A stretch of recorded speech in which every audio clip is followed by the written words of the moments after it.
सगळेजण आपण मागच्या वर्षी हाच कार्यक्रम साजरा केला. माझे मित्र अनिल धसाडे, सागर मोरे, रिद्धी, दत्तात्रय आयगाव आणि आपल्याला प्रमुख पाहुणे म्हणून लाभलेले आहे सन्माननीय नीता दुबेजी मॅडम व माधवी देशमुख. थोडक्यात त्यांची ओळख करून देतो मी.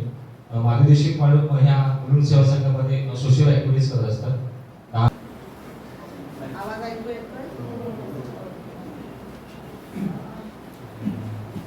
आज आपण आताच तिने सांगताना पण माझ्या अंगावरती रोमटे उभे राहिले, त्याने मला भरून आल्यासारखं झालं होतं.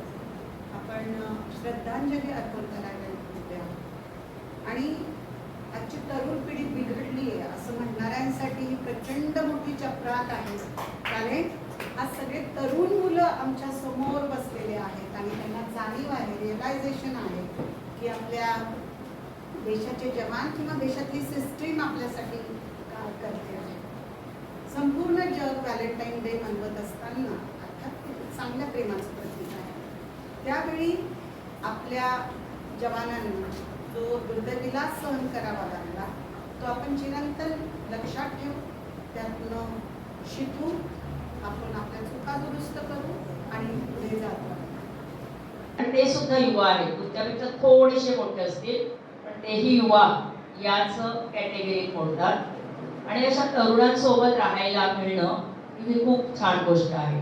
आजच्या दिवसाचं आपल्याला महत्त्व माहीतच आहे की आपल्या देशाच्या सैनिकांसाठी ज्या प्रकारची एक घातपाती कृती झाली होती त्याच्या आठवणीमध्ये आपण आजचा दिवस स्मरण करतो, त्यात साजरा करतो नको म्हणूया, स्मरण करतो आपण, बरोबर आहे.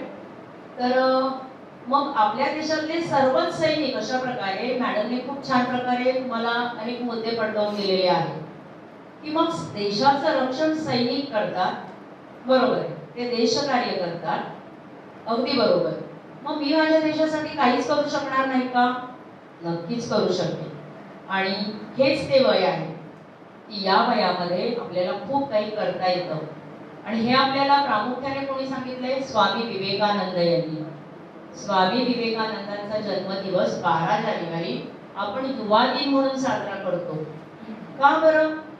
स्वामी विवेकानंदांनी इतकं अगाध काम केलं आहे, त्यांनीच नाही अनेकांनी काम केलेलं आहे. फक्त मी त्यांच्या दिनाची आठवण का काढते तर त्यांचा जन्मदिवस युवा दिन म्हणून साजरा होतो म्हणून. तर म्हणजेच काय, तर युवा हा असा गट आहे आपल्या देशातला, त्यांनी ठरवलं तर ते खूप सारा बदल घडवू शकतात, बरोबर आहे की नाही. आणि म्हणून मग युवांनी काय करायचं आहे की मी काय करू शकतो, किंवा खूप नाही, खूप काही सॅक्रिफाईस करायची गरज नाही, पण मला सोप्या सोप्या कोणत्या गोष्टी करता येतील त्याच्यासाठी मॅडमने म्हटल्याप्रमाणे काय हवंय त्याच्यासाठी फक्त मनामध्ये आपल्या सहृदयता म्हणजे आपल्या एकंदरीत समाजाविषयी प्रेम वाटलं पाहिजे आपल्याला की हो इथे मी काहीतरी करू शकतो. आणि मग आता या वयामध्ये तुम्ही आहात म्हणजे आपल्याला कोणत्याही चांगल्या गोष्टीसाठी योगदान द्यायचं असेल तर ते आपण तन मन धनाने देऊ शकतो. आता तुम्ही युवा आहात म्हणजे शिक्षण घेत आहात, तुम्ही धन सध्या विचार करू पण नका, बरोबर आहे की नाही, पण तन आणि मन म्हणजे मनाने आणि शारीरिक दृष्ट्या ज्या चांगल्या गोष्टी आपण समाजासाठी करू शकतो त्यांची यादी करूया. त्या 10 गोष्टी असतील त्यातल्या किमान 5 तरी करण्याचा आपण प्रयत्न केला पाहिजे, बरोबर. ही गोष्ट आहे. तर सांगण्याचा मुद्दा काही आपल्या नव्या मुंबईतली एक घटना होती म्हणून मी सांगितली. तर या निमित्ताने मी फक्त एवढंच सांगेन की आपल्या आजूबाजूला काही सामाजिक क्षेत्रामध्ये काम करणारी माणसं असतील, किशोर असेल, माधवी मॅडम असतील किंवा मी स्वतः असेल अंधश्रद्धा निर्मूलनाच्या बाबतीमध्ये, तर आपल्याला जे क्षेत्र आवडीचं वाटतं असं काही नाही की तुम्ही एकच काम केलं पाहिजे. तर ज्या ज्या क्षेत्राकडे आपल्याला आवड आहे असं वाटतं तिथे सहभागी व्हा, तुमचं योगदान द्या. याच्या संदर्भामध्ये मी आता एक तुमची संधीच मिळाली आहे तुमच्याशी संवाद साधण्याची, तर मी सांगेन की 2 मार्च या दिवशी अखिल भारतीय अंधश्रद्धा निर्मूलन समितीचं एक शिबिर आहे कळगाव या ठिकाणी, कळगाव पश्चिमेला, जे डॉक्टर बाबासाहेब आंबेडकर यांच्या नावाने जे सामाजिक न्याय भवन आहे तर त्या इमारतीमध्ये म्हणजे त्याचा डिटेल पत्ता वगैरे मी किशोर बरोबर शेअर करेन, त्यांच्याकडून मार्गदर्शन केलं आणि जे तुमची शिबिर आहे त्याला आम्ही नक्कीच व्हिजिट करू लिंकद्वारे आणि आमचे जास्तीत जास्त व्हॉलेंटियर त्याच्यात पार्टिसिपेट करतील ही मी आशा बाळगतो. धन्यवाद सर. गीता मॅडम आणि देशमुख मॅडम हे पुन्हा पुन्हा किशोर सरांचं नाव घेऊन त्यांचं ते माणुसकी फाउंडेशन काय आहे हे पण आमच्या या मुलांना व्हॉलेंटियरना काहीतरी त्याची कन्सेप्ट जर डिटेलमध्ये माहिती पडत नसेल तर त्यांना मी रिक्वेस्ट करतो किशोर सरांना की 2 शब्द माणुसकी फाउंडेशनबद्दल सांगावे. धन्यवाद.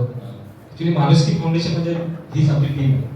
म्हणजे मी निमित्त चेहरा आहे पण बॅक सपोर्टला माझा मित्र नाम आहे अनिल, सागर, आणखी काही मित्र ज्या तुझ्या कामामुळे येऊ शकत नाही. अशी चांगली टीम आहे आमची, तरुण टीम आहे. आणि आम्ही म्हणजे असं नाही की सगळं जॉब वगैरे करूनच आम्ही इकडे करतो. म्हणजे आम्ही वेळ आता आम्ही मला वाटतं की 7-8 महिने भेटलो ना, 7-8 महिने भेटला. पण जेव्हा भेटतो ना आम्ही काही ना काही ऍक्टिव्हिटीज करूनच भेटतो. काहीतरी आम्ही जेव्हा एकत्र येतो तर ह्याच कामासाठी आम्ही जास्त करून एकत्र येतो. म्हणजे मजा मस्ती आम्ही सगळ्या गोष्टी करतो. म्हणजे आमचं मी पियानो वाजवतो, हा गिटार वाजवतो, एक आकाश मधलं सिंगर आहे. म्हणजे आमची अशी चांगली टीम आहे. म्युझिकल टीम आहे, एक सोशल ऍक्टिव्हिटी करणारी टीम आहे. आमच्या माणुसकी फाउंडेशन आपल्याच NSS बरोबर तृतीय मंत्री 100 तृतीय मंत्री होते 100. त्यांच्याबरोबर रक्षाबंधनाचा दिवस साजरा केला आणि NSS टीम ऑलरेडी त्याच्यामध्ये होती. तर हा कॉन्सेप्ट आम्हाला म्हणजे असं क्लिअर करायचं होतं की ही मानसिकता आपल्याला कुठेतरी बदलायची. हा कॉन्सेप्ट आमचा होता की म्हणजे हा विचार कसा आला की मी जॉबला जात होतो. जॉबला जाताना एक सुंदर अशी मुलगी होती, मस्त. आता नजर साहजिक जाते भाई किती जारी असं म्हणून म्हणत आलं. आणि नटून आली ती मुलगी, छान नटलेली. मला वाटतं कार्यक्रमाला वगैरे जाते काय. आणि जसं मी ट्रेनमध्ये बसलो ती मुलगी जवळ आणि मला एक गाणं देणार आहे. I was shock.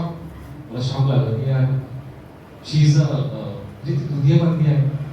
मला वाटतं ही मुलगी आहे, कॉलेजला जाते काय. पण माझ्या मनामध्ये विचार आला की यार हे असं का, हे ह्या मुली ही चांगल्या घरामध्ये वाटते आणि ती खरंच चांगल्या घरात होती.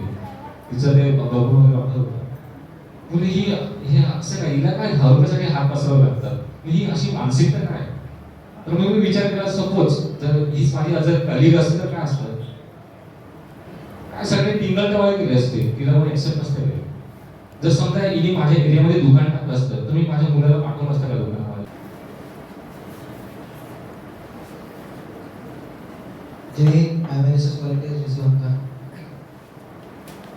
मेरी ज़मीं अफसोस नहीं जो तेरे लिए सौ दर्द से महफूज रहे तेरी आन सदा चाहे जान मेरी रहे न रहे। मेरी ज़मीं महबूब मेरी नस नस में तेरा इश्क बहे फीका न पड़े कभी रंग तेरा जिस्मों से निकल के खून कहे।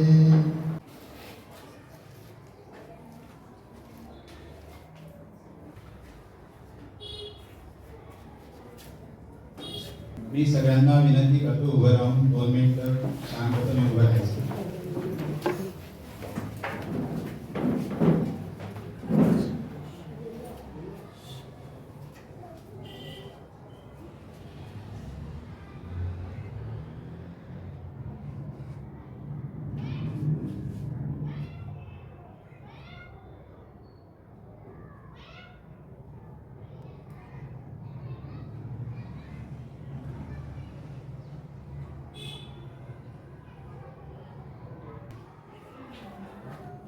Deepu sir.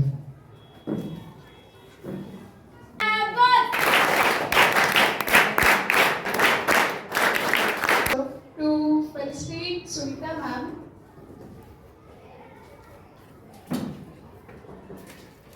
NSS Club Good.